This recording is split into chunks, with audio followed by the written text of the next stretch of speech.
Hi everybody, Courtney here. If you like this content, please subscribe and give it a thumbs up. That helps other people get the information. So I'm here today to share a little bit of information about the FI movement or the financial independence movement. Some people call it financial independence, retire early, or FIRE. And technically, a lot of people who are older also use this to retire when maybe they haven't been as prepared. And so that would be me. I'm fairly prepared, but due to life circumstances, sometimes things get thrown at us that we're not quite expecting. For instance, I got a divorce when I was 40, and the retirement money that we had saved had to be cut in half, and it really affected my earnings for a long time as I was a single mother for 7 years. I still did save and I got out of debt, but it was definitely a little bit harder and slowed down my process. I follow on YouTube, I'm trying to remember the name. It's called Fire Starters, and it's just different stories about people in the fire movement. And one thing I really liked about a recent story about a nurse was that she said that number is always a moving, your FI number is always a moving target. And I have really found that to be true because I sometimes struggle to think about what is my FI number. I am almost 50 years old and my husband is 62. He's a police officer, so he'll have police retirement. We also own a roofing company, and my husband will also qualify for Social Security. So kind of that changes things, and it also depends on could we live on what he will get. I want to talk about what we're doing, and I also want to add to that some different ways that we're optimizing our financial life. And so I'm going to talk about financial optimization first, and then what we are doing on our journey to fire for me, FI for him. So he won't be retiring early. I will, and I call that actually work optional. So what we have done lately is we're getting. I wouldn't say we're through the pandemic because we're certainly not, but we're not in shelter in place anymore. And I was off work, and so we're at a small hometown bank, and we have been aggressively paying off our mortgage. But when I got laid off, I went ahead. They offered it to me. I actually did not call to get it. They offered it to me. It is not the same as some of the federal loans. They just allowed us to go 3 months with no payment, and I was actually way ahead on payments. And I know that adds some interest, but I wasn't getting a paycheck. And I just kind of clamped down and saved because I didn't know how far we were going to be into this. So for the past 4 months, let's see, we were able to go May to August with no payment. I have saved every penny and we haven't hardly spent anything. I mean, our spending just really went down. So when I got my unemployment and I got my back unemployment, I went ahead and paid some big bills like our property tax, our real estate tax. We have a daughter that's getting married. I went ahead and gave her the money we promised her. And that way I kind of got some of that out of the way, and then the rest I have saved. And so that has been one thing we're doing, is just getting ahead on our bills, taking care of some things, and we really kind of clamped down and stopped paying off the house for a short period of time and really built up our savings, our emergency fund, because, quite frankly, it was scary and I didn't know what was going to happen. So another thing I have done is recently I have checked our home insurance and car insurance, and we're reassessing how much insurance we need and making sure we're not overinsured. We haven't been able to get it down, but we may be overinsured because, to be honest, if something happened to the buildings on my property, the cost has gone up, but I don't know that I would rebuild to the extent that I have now. We have an 1,800 square foot house now. We probably would not build that big of a house again. We also have a cabin on our property, a barn, and a storage building. We would probably rebuild a small house and the barn. I don't think we would do more than that, or truthfully, we might sell and move to something smaller. So that is one thing that I'm doing, is assessing our insurance needs. And I want to make sure we're not underinsured, but also not overinsured. I've checked on the phone and internet and came to the conclusion that right now we do need the phone and internet plan we have because we live in the country and data is poor, and we are using that. And that's one of our few luxuries that I really don't want to cut anymore. I did, however, I do credit card hacking, and if you're watching this and you're in debt, I don't recommend it. But if you don't have any debt and you have the money in the bank to pay the bills, then credit card hacking is great. And I just suggest you go to Choose FI and you look, you search for credit card hacking or for travel hacking. So what I will do sometimes is I will take out a credit card, and you have to have really good credit to do this, and I will get all the points. And so what it is basically you spend a certain amount of money in a short period of time and you get a ton of points. They're usually worth around $500. And so I will then, the minute I get that credit card, I don't increase my spending. I just, everything that I would normally buy goes on that credit card. You have to be very disciplined to do this. And some people would argue that if you're using a credit card, you spend more, and studies show that. I think people in the FI movement have really proven that they are far more adept at discipline on things like this. So I just buy groceries and gas, and sometimes I'll turn my bills, put bills on it, and things like that. It's usually about $3,000 and in 3 months, and quite frankly, that's not hard to do with gas and everything. So, and sometimes you'll have big expenses come up that you can put on a credit card. So, like maybe your car insurance, and I've done that. And then you'll get those points. So I had built up all these points. I had 2 Southwest tickets. I had a bunch of hotels. We had to cancel everything because of the pandemic. And I was listening to a podcast, and I found out that on my Chase Business Inc. card, I could use those points for cash. So my bill was $469 for groceries and gas, and I had $535 worth of credit for travel, and I didn't need it because I have like 14 days of hotel points built up, and I used that money to pay that bill, and I've used that credit. I've had a couple of those that I've been able to just use the money on those to optimize. So it's free money, and but I don't recommend it if you are not super disciplined and you have no debt. I never spend money that I don't have in my bank account. So for instance, I'm not going to go out and charge $5,000 unless there's $5,000 in my savings account. I'm not floating, if you will. All right. The other thing I found was propane. We live in the country and we have electric heat, but we cook with propane. Our hot water heater is propane. And I checked prices and found that there is a big disparity in prices. And I'm about to switch to another company. It literally was almost half the price. So to fill up our tank, it's normally about $637. With this new company we're about to go to, it will literally be about $350.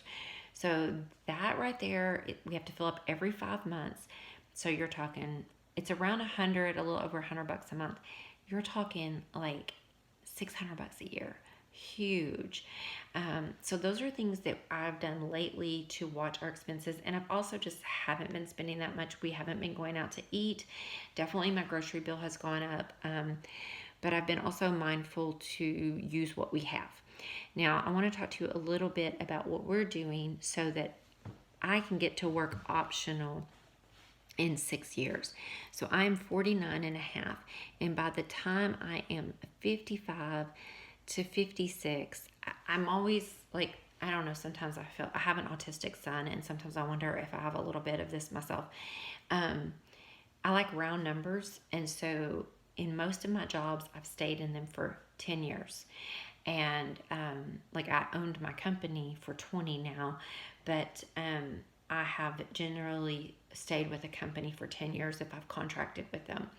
And the company I'm with right now, I love my job. It's a great job. But if I stay there for another 6 years, that will be 10 years. And by then, and I kind of know what I make between 30 and 40,000 a year. I work about 28 hours a week. And so I know that I can be work optional in 6 years if I save about half of what I make. And so the other income sources we have are we have a roofing business, we have my husband's a police officer, and we have my job. And so we can live on about, and we have our Airbnb. We can live on about a third of what we make. and the rest of it. So we live on anywhere from $30,000 to $50,000, $30,000 to $53,000 a year, depending. Our income will vary as much as $40,000 a year, but depending on the weather, honestly, and depending on how much I want to work. So with the Airbnb, I also get royalties from a couple of books. I've got a couple of courses coming up. I'll get royalties off of that. And the roofing, what I'm doing is I'm trying to keep our expenses low. We're going to pay our house off first and fully fund my IRA, which that's only $7,000 a year. But the other thing I'm trying to build is what is the concept of what's called a runway account.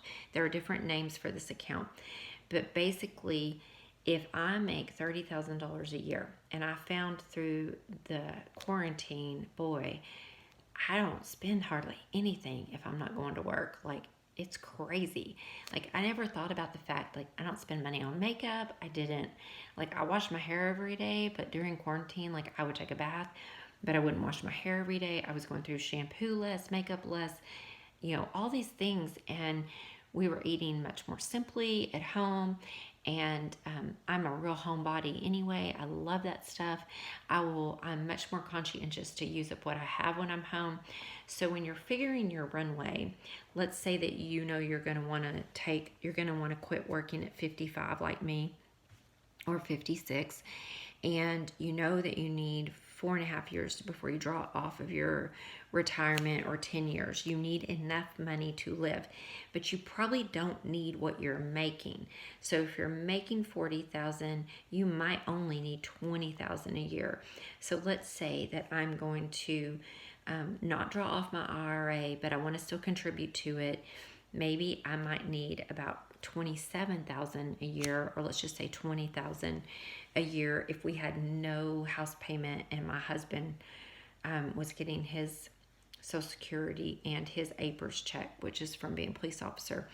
So about half of what I make now. So let's say that I needed 20,000 for 5 years. That's $100,000 in the runway. So that is my goal, is to save half of what I make and to fully fund my IRA. At that point, in 6 years, I should have, and I'm already partway there. I'm about a third of the way there right now. And I've been saving diligently for years. Like, I work and I save a lot. I mean, I know, like, if I make 40,000, I only need maybe 18,000 to pay the house payment, and any other money we have can pay. It's just basically savings or things I want to do. So if you're watching this and you're like, well, gosh, I'm just trying to get out of debt, or I'm out of debt, but I'm trying to figure out how to save. The one thing I would say that we have done very effectively the two things we have done is we got out of debt, and we have never increased. If someone looked at my lifestyle of living, they would say, yeah, your lifestyle of living has increased. But the truth is, my expenses have not increased. We have all that we have because of freaking elbow grease, hard labor. I drive a 12-year-old car that's worth about $7,000. My husband drives an 11-year-old car that's worth about $7,000. I could go out and buy a brand new Mercedes or a Volvo, but that completely goes against my values of what I'm trying to do. So we don't have those bills. Our car insurance is like, I don't know, $1,000 a year. It's very cheap for both of those vehicles. And we just keep our expenses really low. The most expensive thing we have is our house payment, which is $1,250 a month. But we started out with a loan. My husband saved $48,000, 42 or 48, I cannot remember, over, I think it was 3 to 5 years. And this was before we were married. We had our roofing company, and he saved $48,000.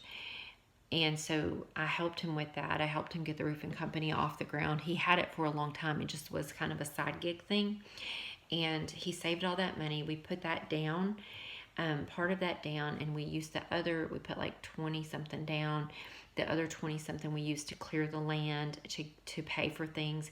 And then when I sold my house, we used that money to put in savings, which I made about a $30,000 profit. I paid off my last debt. And so what we've done is, as money has come our way, or as we've made more, we don't increase our living. I don't know that we'll ever increase our standard of living. I mean, we live on a 40-acre farm right now. I mean, we don't need for anything. And if we do, I kind of always assess, like, is this a need or a want, and is it worth it, and what's the cost of it? What's the mental upkeep as well as the physical upkeep? So, like, I would love to have a pool, but I think I'll just go visit a house with a pool. Like, the upkeep is so much. So anyway, that's what we're doing. As let's see, I have made a commitment to the grind for the next 6 years, and the grind is like all work that comes my way, including the Airbnb, because it is work keeping up with it. Right now we're booked solid for a week. I have 3 guests this week. I have to clean in between each one, but I'm also trying to enjoy the journey more, like not just work and not take time off. We're going to pay off the house, build our runway, and in 6 years I should be work optional. I'll probably keep working a couple years to keep putting into my retirement, but I'll probably go from 5 days a week to 2 days a week. And at 2 days a week, I should still be able to make about $20,000. At 5 days a week, I'm making 30 to 40, depending on how many cohorts we have. So yeah, that's the plan, y'all. I mean, it's not glamorous, and to be truthful, sometimes it's just boring. I mean, it's work, pay, or work, save, work, save, work, save. Pay your bills, save. Don't get into debt. There's that saying, if you're in a hole, don't keep digging. Like, if you are in a hole, don't keep digging. Get yourself out. It takes time. I've been on this journey for a long, long time. So yeah, if you have any questions or comments below, please let me know. I love to do videos on personal finance and help people. And thank you for being here for this very long video. Please give it a thumbs up and subscribe. That gets more people to see this information and helps others. Have a great day.